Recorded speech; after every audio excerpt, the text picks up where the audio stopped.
Welcome to the NREM podcast, where we discuss the law for real estate investors. Andy and Sean are both attorneys. Nothing said in this discussion should be considered legal advice. We're simply providing information and education.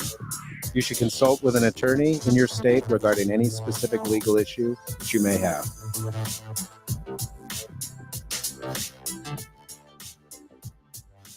Hey, everybody. Thanks for joining us today. Our topic is litigating title claims. I'm Andy Fowler, and I'm here with Sean St. Clair. If you're new to the show, give us a like. Make sure to subscribe to our channel, whether it be Facebook or YouTube. We appreciate your like and subscribe. Also, we want your feedback, so leave us a comment below. Sean, what do you got for our legal update?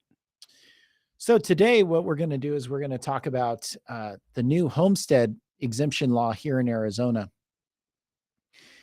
So effective basically the first of this year, January 1, our homestead law changed. And now there are a lot more regulations and limitations on the homestead for a judgment debtor / property owner. Prior to January 1, the homestead in Arizona was $150,000. So come January 1, it increased to $250,000. So they gave something to the judgment debtor, the homeowner, but they also took some stuff away. So let's talk about what they've taken away. Previously, if you had a judgment against your homestead property, homestead being property that's titled in your name and for which you reside. So you can't have a property that you don't live in be your homestead. And you're only allowed one homestead. So even if you have a second home that you reside in at off and on, you have to basically declare or determine, your one homestead. You can't have both. But it's a property that you live in, that you own, and for which in a judgment has been recorded. It used to be that the judgment did not attach as a lien to the homestead. So you could refinance that property, pull cash out of that property, and use the cash proceeds so long as, the judgment creditor didn't pursue you or anything like that. You could use it to, do whatever you wanted with, and you could keep increasing. So if, the equity in your house was 200,000, you could pull 100,000 out. So that when you did go to sell the house, you were below the 150,000 homestead. Well, that is no more. If you're going to refinance, you can do it, but you cannot receive a penny from the refinance. If you refinance and there's any amount going to you from the close of escrow on the refinance, that money has to go to pay the judgment. It can't just go to you as the homeowner or the borrower. So there's no longer the option for a cash out refinance. The second thing that happened is it limited the ability of homeowners to sell their properties.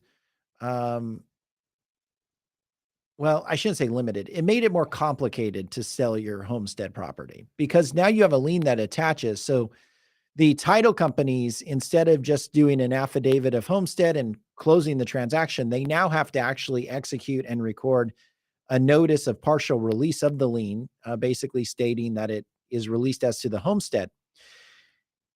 If you're going to sell the property and take out, or the proceeds that you receive are less than 200,000. So you sell it, and the only thing that you're going to receive cash proceeds from the sale of the property is under $200,000, then there's nothing more that the title company needs to do except to record that notice of partial release. However, if the amount that you're going to receive from the sale of the property is between $200,000 and $250,000. Well, in that case, the title company has to send a notice to the judgment creditor, basically stating that you're selling your property, or the judgment debtor selling their property, their homestead. They intend to receive between $200,000 and $250,000 in cash proceeds, and the judgment creditor has a right within 20 days of that notice to object to the sale. Really, the main objection to the sale would be, look, you're selling it for less, significantly less than fair market value in order to avoid paying the judgment. Or it's not a bona fide sale, meaning it's not being sold to a third party in an arm's length transaction. It's being sold to a family member or a friend or somebody in some relationship with the homeowner or the judgment debtor, and that they've agreed on the lower purchase price because of the fact that they're trying to avoid having to pay on the judgment. So the judgment creditor can object, and if they object, the title company can't close the transaction. It has to go to court and have a court determine whether or not they can sell the property for that price.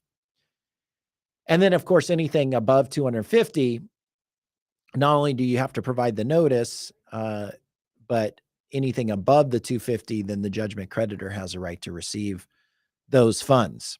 So it's really made the sale of homestead property more complicated and locked down and restricted the ability of a judgment debtor to refinance the property and pull cash out.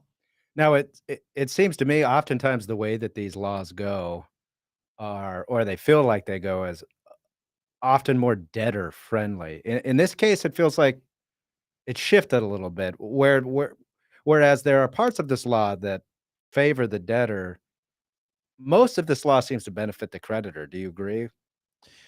Yes, it's one of those things, like I said before, we're going to give you something, meaning we're going to give you an extra $100,000 in a homestead amount, but we're going to take away a decent amount of your prior protections, mainly the ability to refinance, to pull cash out, the ability to convey that homestead without the title company actually having to do any type of, formal release document, without having to provide, notice under certain circumstances, those types of things. So with that lien basically attaching to the property, at that point, you're really restricted on your use of that property, and it complicates the sale of that property. Well, yeah, and it adds, if you're a real estate investor, that adds a whole new wrinkle. Let's say you found a property that's the homeowner's just in a distressed situation. In the past, you had the homeowner, the exemption, and as long as it was under that, like you said before, you could pretty much close the deal and get through it. It's not happening anymore. So it sounds like, even from the investor standpoint, at least insofar as it goes here in Arizona, if there's judgment liens, watch out. It might not be as quick as it used to be. Yeah, it'll be interesting to see how this plays out, based upon the market. Right now, with the appreciating market, there are a lot of properties are falling under or over that 250,000 in proceeds from the sale. And so judgments are being paid from the sale of the property.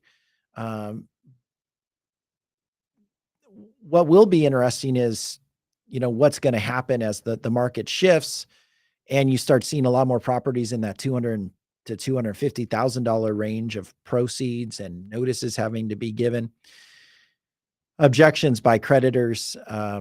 And we talked on a few shows back with Scott Horn, the idea of buying property subject to judgments.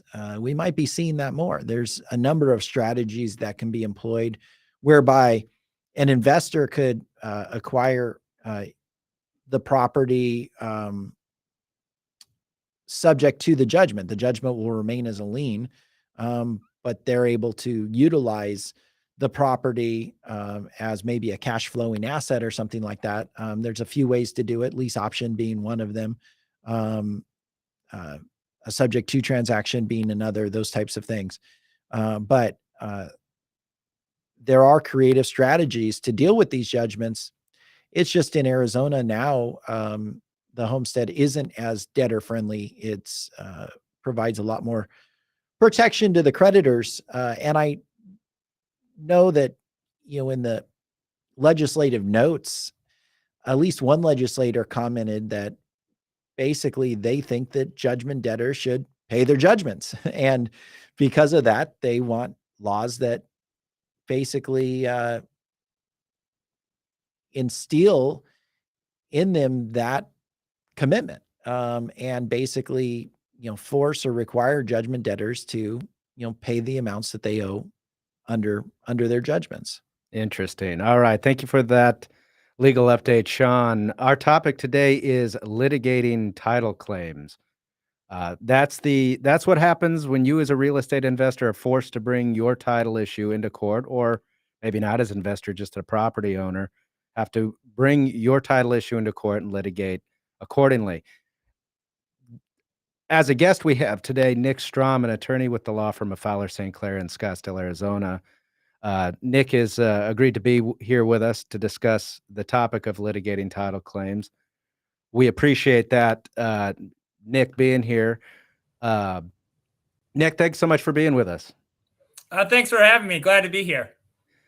Nick, what states are you presently licensed in? Presently licensed in Wisconsin, Illinois, and Arizona. Tell us a little bit about your experience, just generally, in litigating title claims throughout your career. Sure. Well, I've always kind of been in the litigation, real estate litigation world, and specifically with title insurance. For about 4.5 years, I represented the Big Four underwriters while I was in Chicago. Fidelity, Stewart, Old Republic, and First American. I apologize. So basically, the title company would bring us in either on lenders policies or owners policies. We could get the case file and reach out to the insured and litigate the file. So you're licensed in Illinois, correct? Yes, sir. And you were doing work directly on behalf of the title companies. To what extent are you dealing with litigated title claims now? Are you still doing it on behalf of the title insurance companies? No, not as much anymore. Now I represent, individual owners, investors, things of that nature. All right. So we want to get into, Sean and I want to get into specifics of litigating title claims, different types. We wanted to start out, which I think is a pretty important topic to understand at the outset of this subject. And it's a topic I don't think a lot of homeowners appreciate until they have a problem. And that's the question of title insurance. Okay. They've bought a property, a seller, if the state is like Arizona, the seller has bought title insurance and they maybe know it's part of the transaction. They don't really even know why they have it because somebody bought it for them. They're not really sure what it does. Talk a little bit about what title insurance is, how do you obtain it, and its value. Sure. Title insurance insures against losses or damages relating to title defects, maybe a loss of lien priority or something similar to that. I've had many cases where, an insured doesn't even initially realize they have title insurance. Maybe they get sued by someone and they come to court and they're at a loss. And the attorney for the other side says, well, did you tender to your title insurance company? And oftentimes they don't even know they have it. It's a really underappreciated type of insurance. As you said, it's bought at the transaction, and it's good insurance that runs with the property for the life of the loan. And you can never have enough title insurance. Yeah, and in my experience, oftentimes, and I guess this is the point of insurance, people never end up using the insurance. But with title insurance, we'll meet with folks and it's like, well, who'd you have as your title insurance carrier? Well, what is that? I bought the property 30 years ago. It's been forever. I don't even know if I have my closing paperwork. Sure enough, they go dig it up and it's there. So it is a valuable piece that usually nobody knows about until the time comes where they need to use it.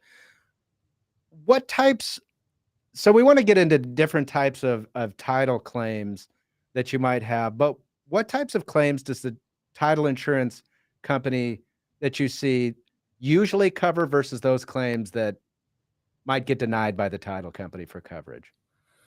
Sure. I've seen coverage like lien priority. Perhaps you bought a piece of property, and you're living there a few years, and then eventually you get a foreclosure notice, and you've been paying your mortgage or whatever. Turns out at closing there was a second lien that the prior owner had that was missed, and they kept using that. Usually it's a home equity line of credit. Title insurance company is going to step in a situation like that. I've litigated cases defending the insurance company on a bad faith basis where someone thought that the title insurance should cover their attorney's fees for a title claim, but it wasn't a third party claim, so it wasn't covered. So it really depends on the fact situation and the nuance. But yeah, I see a lot of lien priority. Maybe if there's a quiet title issue, or maybe down the line on a lender's policy, if a signature was missed, maybe a spouse didn't sign a mortgage document or something, maybe some sort of reformation argument to get the mortgage. It should have been signed by both parties. So things of that nature are usually covered. Hi, Nick. How are you doing? Good. How are you, Sean? Good. Hey, thanks so much for joining us today. We really appreciate it. I'm glad to be here. So, talk to me about adverse possession. Is that something that a title company will cover? And what I mean by that is, you purchase the property, and we see this a lot in Arizona. You purchase the property and you're enjoying your backyard. Just later find out that your neighbor's fence is, built 5 feet into your backyard. And so all of a sudden, now the property that you thought you owned, you no longer own. Your neighbor is asking you to sign a deed because, the fence has been there for, so long, 10 years, for example, in Arizona, 10 years. And so your neighbor says, well, I've adversely possessed 5 feet of your backyard. Is that a claim that you can tender to your title insurance carrier? Well, I would say always try and tender it to see, what might be covered, and the different every situation's different. But I haven't seen too many adverse possession claims in my experience. I think it would depend on what the legal descriptions were in the documents. And how long the possession had been for. So on a situation like that, it would depend. Yeah, I'm with you. In my experience, it would be covered under maybe an extended policy, but maybe not your standard policy. And we're kind of diving into the weeds because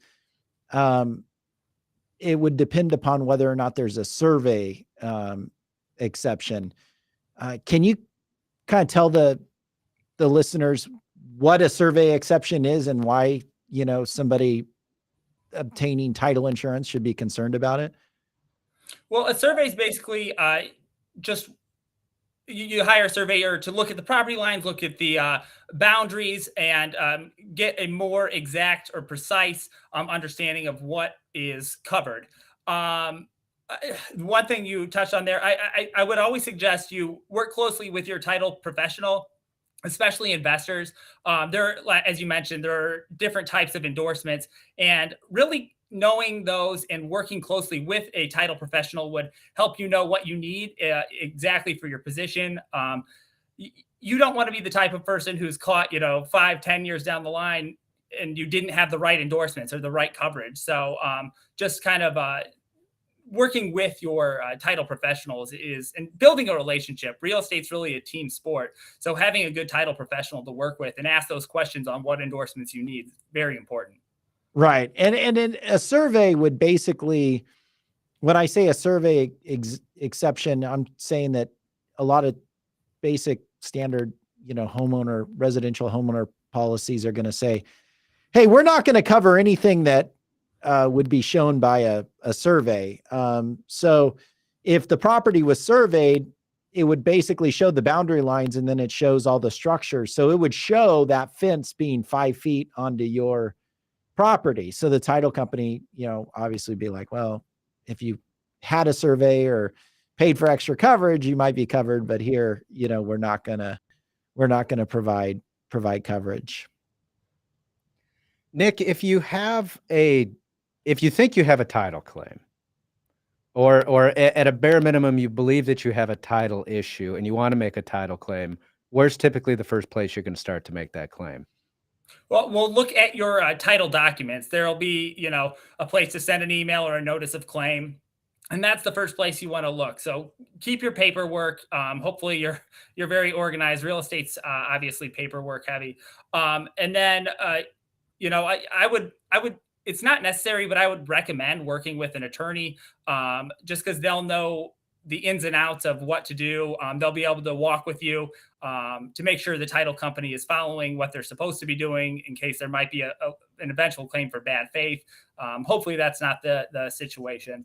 So walk us through that process. Kind of, I've got an issue. My neighbor, maybe it's an access issue or some other. I think there's an issue. I'm going to go hire a lawyer. I don't necessarily need one to place a title claim, but I just learned yesterday what title insurance is. So maybe I better go find a real estate attorney, and they bring them to your office.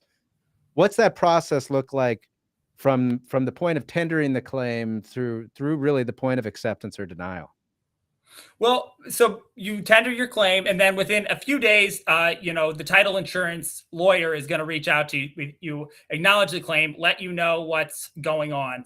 The title insurance company's lawyer, will review the title documents. They'll ask you for documents that might be necessary to investigate their claim. There might be, a site inspection. It depends on it,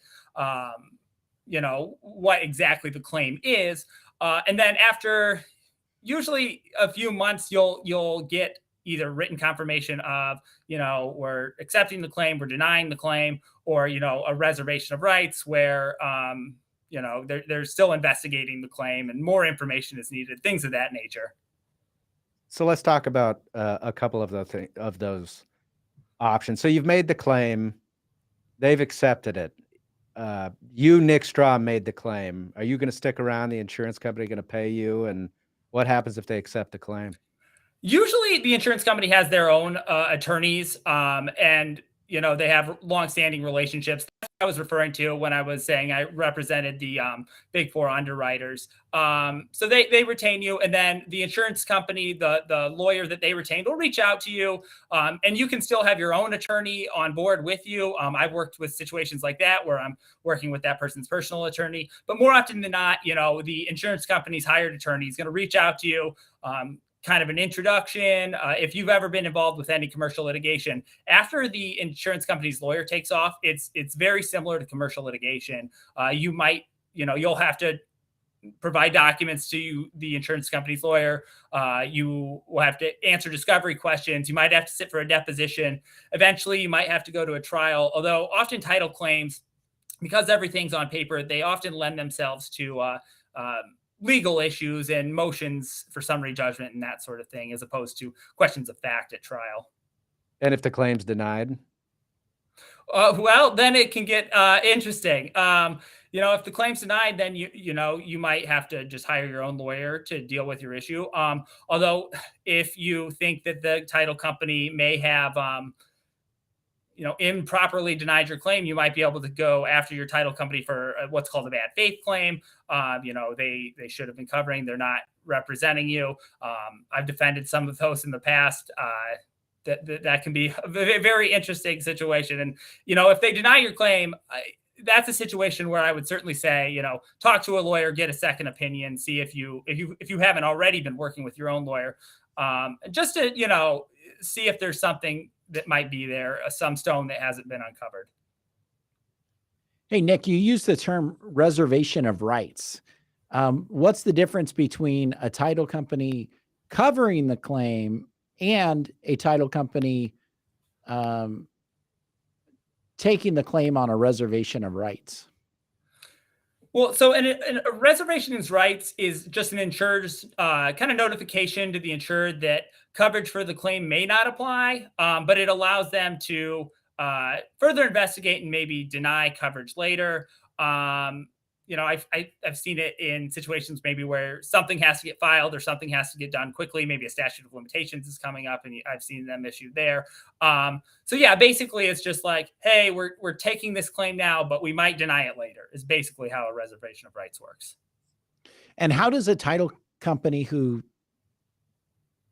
agrees to handle a claim on a reservation of rights later challenge or pull coverage on a claim like that? Is there any specific procedure for that? I haven't had any experience with a later pulling of a reservation of rights in my career. I'm not sure how the internal workings of the insurance company would handle that. Nick, let's talk about specific title claims. So let's imagine, I guess we don't really have to imagine whether the insurance companies accepted coverage or denied it, because whether it's their attorneys doing it on their dime or the clients or the insured's own attorneys doing it on their own dime, the process is really the process when it comes to litigating potential title claims. But I want to walk through a couple of them. One of them you mentioned earlier, quiet title actions. Give our listeners an idea about what quiet title actions look like and where they typically arise or where you see them arise. Sure. Well, usually it's a dispute over who owns the property, to put it as simply as I can. I see it come up in situations maybe where a mortgage or there's an error in a deed along the chain of title, and it's a technical error, and the property was supposed to really be transferred, and then there's kind of just a dispute of you need a court order. Maybe all the neighbors and everyone kind of knows who really owns it, but a title company won't just kind of take that. They need a court order, so you would file a claim. Sometimes there's a dispute, like a real dispute about who owns the property, but oftentimes it's just kind of clearing up a technical issue in a chain of title, has been my experience. And when you say the property or dispute over the property, there might be a dispute over the property as is legally described on somebody's deed, but it might just be a portion of a piece of property, right? Yeah, absolutely. I've seen both. I've seen, legal descriptions in Indiana with Maryland addresses, and that would be an example where the whole legal description was incorrect. And then, maybe someone subdividing a property, maybe a deed's missed along the way, or someone accidentally or purposefully conveys something twice, and you need to decide who has the superior rights to the piece of land. And now how a quiet title action starts, you mentioned the involvement of a judge. This really involves filing a lawsuit, just like any other claim in the courts. Is that right? Yeah, pretty much. Yeah, I mean, like I said before, title litigation after you get into court it's essentially commercial litigation. Gotcha. Let's talk about declaratory judgment actions, and maybe some of these have crossover and similarities. But in what cases, what is a declaratory judgment action, and in what cases are you seeing where that might be needed? Sure. A declaratory judgment action just basically asks the court, like, hey, there's a dispute. We need you to kind of inform us, who owns what. And they often do go hand in hand with quiet title actions. You often file it as one portion of a real estate dispute. Just basically asking the court for, clarification, perhaps over what a deed says or some sort of real estate document in the chain of title. So in essence, we're asking the court to say something and to declare something rather than award a dollar amount, right? Exactly. Yes. It's wouldn't be a monetary, or you just, you need to know, oftentimes the title company needs to know, get clarification before they can transfer property. Are there any opportunities to obtain some sort of monetary relief in a quiet title action or a declaratory judgment type action? Well, in Arizona, there is, well, first of all, it depends what the documents say. It depends what exactly you're fighting over. And then in Arizona, there's a statute that litigation related to contracts allow for, maybe an award of attorney's fees or something like that. But again, it's situation to situation, and real estate's just so document intensive. You got to know what your documents say. Each case is different. What about lien release actions? You mentioned lien release issues earlier. What does that look like? Where are you seeing those pop up, and what's the process? I see it a lot in probate actions, or let me back up. Like I mentioned before, maybe a second mortgage was missed somewhere along the line, and sometimes those can get messy if the prior owner of the property was still spending money on it. But sometimes it's just cleaning something up that was missed in the transaction. I see, as Sean was kind of talking about earlier before I came on, just with judgments against property, upon transfer, no owner is going to take a property that has a big lien on it or a judgment. So, I see it like in probate, when there's a lot of judgment, creditors, and then just accidents when a title company misses something in a transaction.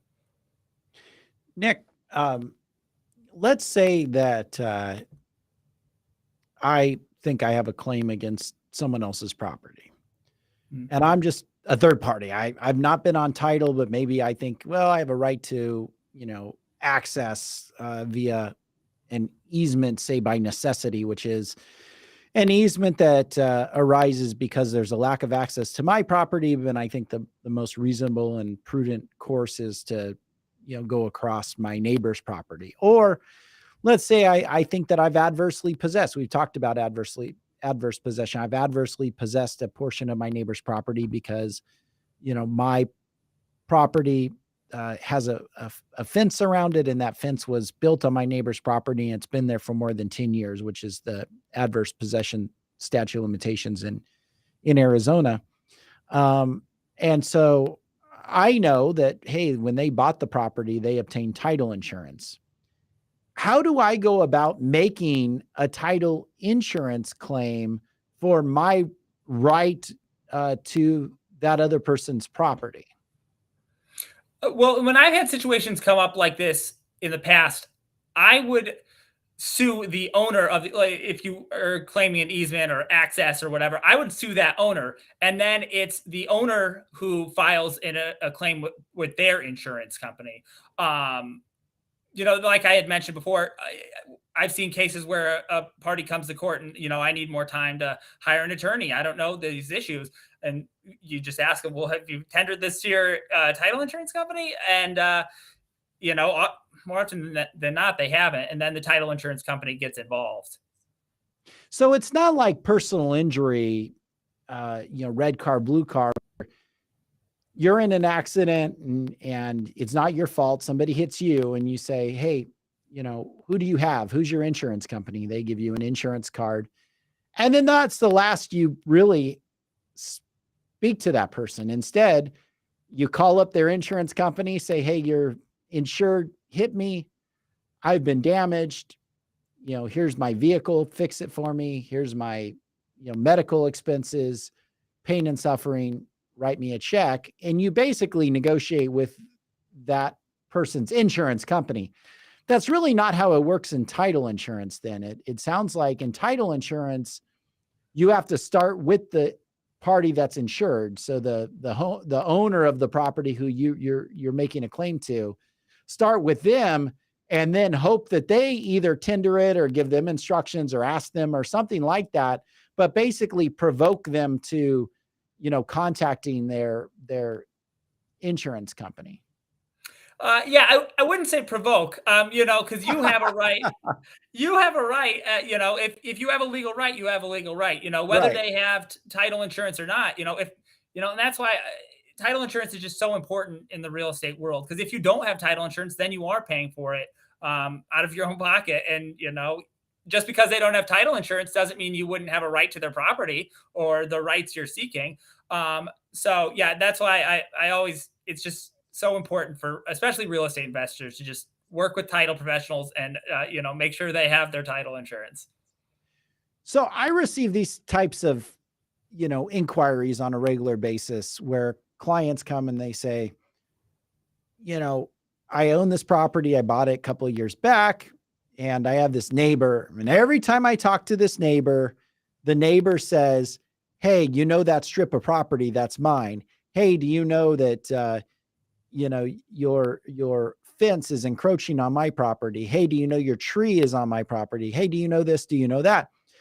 And so they come to me, and they're like, "Hey," they keep saying these things and I'm worried and I want to do something. Um, and, what would your advice be to somebody who comes to you in that situation? So there's nothing in writing. It's just some neighbor basically harassing you on a regular basis about something related to the two properties. And what they're saying very well may be covered by title insurance. But yet you don't have anything to present to the title insurance company. And you're concerned because, of course, or I would be, because I know the policy says, hey, when you become aware of something, you have to tender it within a certain, amount of time. You have to timely tender it, or you could, lose coverage. What would you say to somebody in that circumstance where they really don't have anything to tender, yet they have a neighbor harassing them on a regular basis? Yeah, I have seen that before. And it kind of depends on how, the type of interaction with the neighbor, how sure that the person wants to get the problem resolved. But honestly, I would say it wouldn't hurt to just tender to your insurance company. It's not like property and casualty insurance where your rates will go up when you file a claim. You pay insurance for title insurance once at the beginning of your ownership, and it runs with the property. So if it's bothering you, you can put them on notice. Hey, this guy keeps saying this, and almost certainly the title company is going to say, well, they haven't filed the claim, so there's no lawsuit, so they don't really have a claim. And that, hopefully that would put that person's mind at ease. I know it can be still stressful, dealing with neighbors. So at that point, if that didn't, put the person's mind at ease, maybe then you get a survey and then you could show like, hey, no, actually this is on my property. Or, then maybe if the survey shows that the neighbor's correct, then maybe you do have something to go to the title insurance company with. But my first inkling would be you might as well send it into the title company just to see what they say. And then you can tell your neighbor they said there's nothing there. Right. And I like how you said that it's basically better safe than sorry, meaning Yes. you have limits in your title policy as far as the timeliness of placing claims. So when you're aware of a claim, you're supposed to go in there. And then I guess at that point, it's upon the title company to decide, well, these are only oral statements. There's nothing in writing. And so we're just not going to do anything. Do things change if the neighbor sends a letter, either, on their own behalf or via an attorney, making those same claims that they're making, verbally? At that point, especially if you receive a letter from an attorney, then I would say, hey, it's time to, I wouldn't say, hey, put your mind at ease. I would say, get that to your title insurance company. Let them make the decision. You've paid them. They work for you. Make them tell you whether the other person has a claim. As a property owner, you're not dealing with title issues every day, hopefully. So let your title insurance company have that information, and then they can advise you. Knowing what you know, how important is title insurance? I think it's completely underappreciated. I think it's one of the most important types of title. You see a big bill for title insurance on your settlement statement when you're closing property, and it's like, oh, what is this? But I mean, I've seen situations where, federal tax liens are missed, and then there's a $300,000, lien on your property. And it's just like, if you didn't have title insurance, like, you would be in trouble.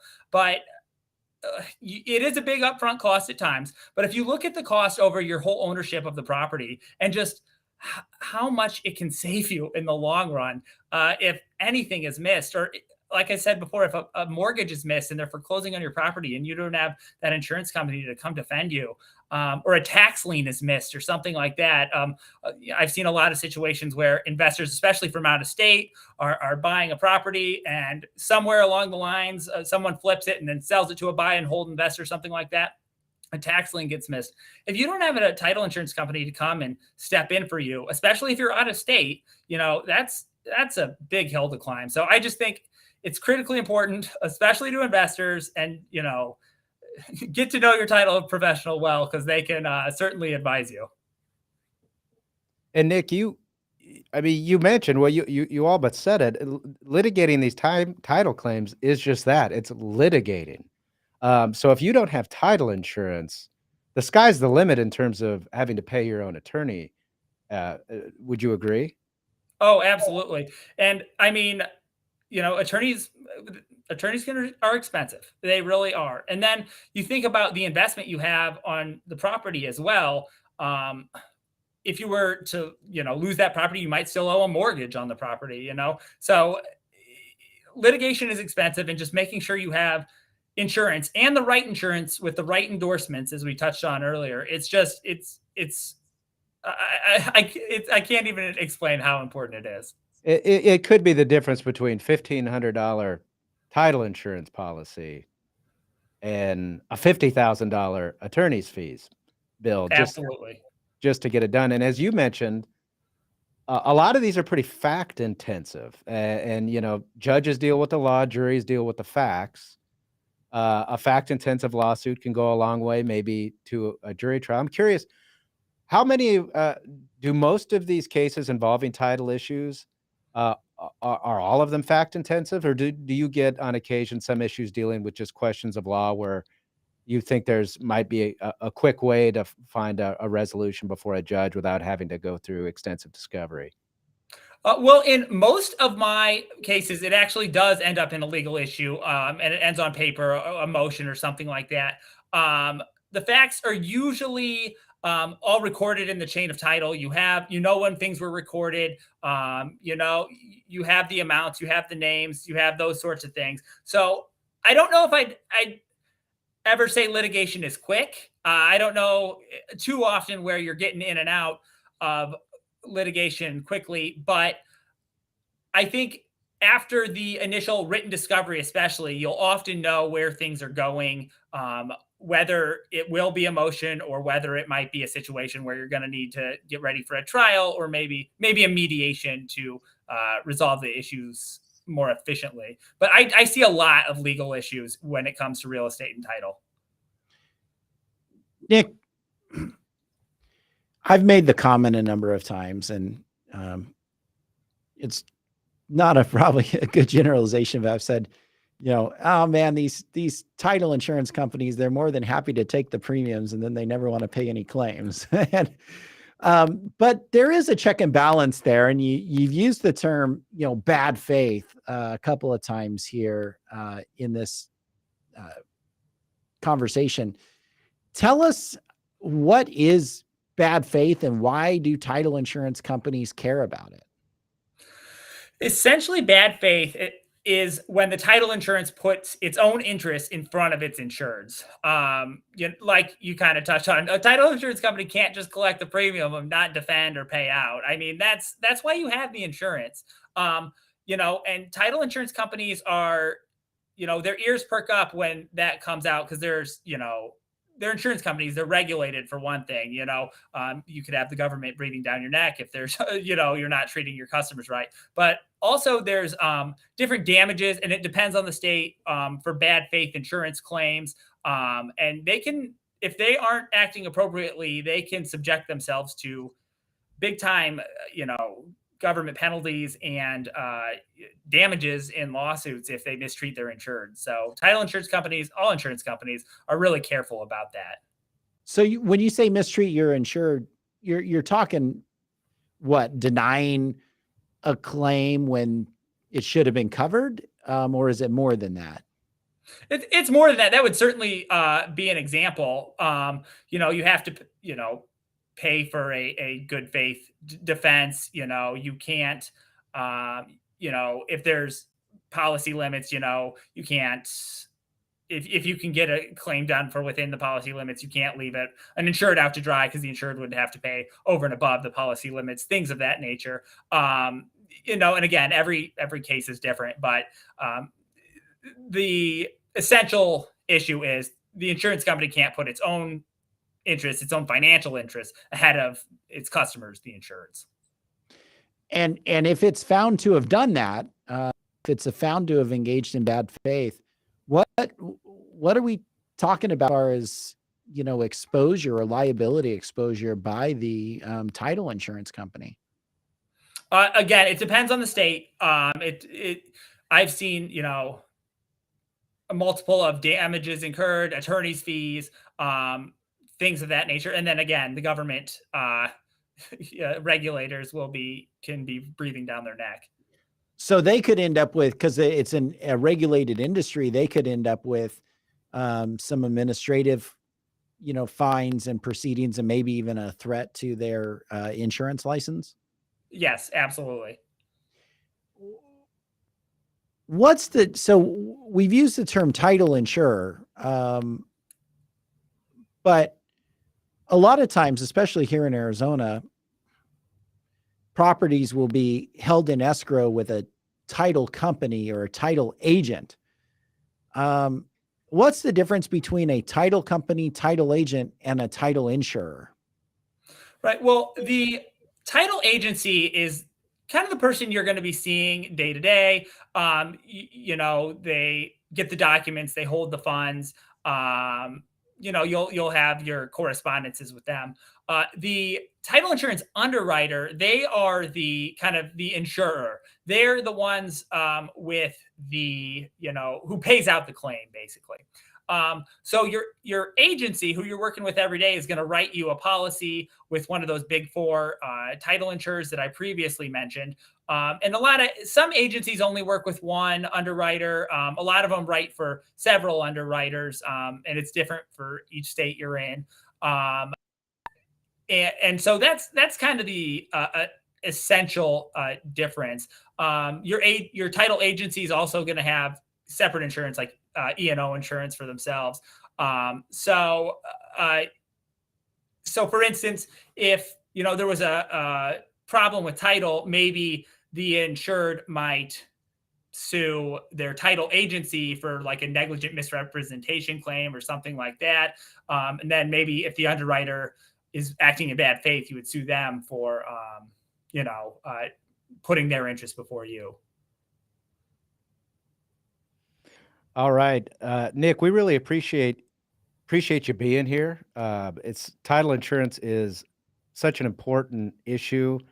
Litigating title claims is a big deal, but transacting in real estate without having title insurance just seems unthinkable. Where can our listeners find you? Sure. Well, I'm at the law firm Fowler St. Clair. You can reach out. My email address is Strom, STROM, as in mother, at fowlerstclair.com. And, I'd be happy to talk to anyone with questions about title insurance or real estate in general. Thanks so much for being with us. We really appreciate it, Nick. We'll see you again soon. Thanks, Nick. All right. Thanks for having me. Sean, I'm reminded in the last real estate recession, dealing with multiple clients, it seemed like they were all doing land installment contracts and agreements for sale, but at least 3 or 4 come to head where they just decided to go do a deed or the land installment contract on the kitchen counter room, the countertop, rather than use a title company. And I think a lot of folks confuse this idea that if I didn't use a real estate agent, I can't go use that price or that process. And that's you can engage escrow agents and title companies without real estate agents, right? Yeah, that's exactly correct. A lot of times the real estate agent is the one that drives the transaction, and they have their preferred title companies that they're going to recommend to their clients. But you don't need a real estate agent to pursue title insurance or to open escrow. In fact, there's a number of times that clients come to us. They want us to do the underlying purchase contract, the underlying agreement for sale, or in some states it's called contract for deed. And then we work with them to put the contract in escrow. And then from there, the escrow company or the title company will procure the title insurance for them, and it'll go through that process. Frankly, if you're going to be investing into real estate, whether it be a initial down payment, you're going to be buying it for cash, or you're going to be going in and putting a lot of money forth for improvements on the real estate, I recommend title insurance because, like Nick said, the minute you have a problem, you're going to be looking back and saying, oh man, that $1,500 premium wasn't that big of a deal.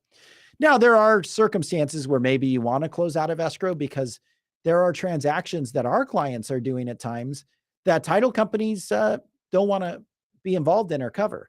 Sure. A common example, we've talked about this on prior shows, is the partition scenario where you have a sibling group that owns the property. One sibling doesn't want to sell, won't sell, but the other siblings want to sell their interest. Well, title companies aren't going to close escrow and insure a partial ownership interest in the real estate. They want to see a full 100% ownership. They don't want to see an 80% ownership or a 50% ownership. They want to see that you own the entirety of the property. So in that case, maybe you do close outside of escrow, or maybe you're doing some form of creative financing and you're not putting a lot of your own money into the transaction. Maybe you want to consider it, but for the most part, if you're going to be putting a sizable amount into this property, whether at closing or at a later date, you're going to want to explore the idea of title insurance, and you're going to want to explore title insurance if you're a lender. So we talked with Scott Horn last time about creative finance and seller carrybacks. And obviously there's, Dodd-Frank and federal considerations there, but if you're going to be a second position lender, so you're going to sell this property and you're going to take a loan, you may want your loan insured. And so you can get a lender's policy of title insurance that will protect you so that if there is a title issue that's out there, unbeknownst to you, it's going to be covered and your loan's not going to be lost as a result. Yeah, when you decide you're going to take a first position, second position, or any position, you want to make sure that you are getting that position, right? And so a lender's policy is going to ensure that. All right, good stuff, everybody. Thanks so much for being with us on today's show. Next week, we have Nailing the Best Corporate Ownership Structure. Attorney Elizabeth Best will be joining us for that. Have a good day. Good day, everyone.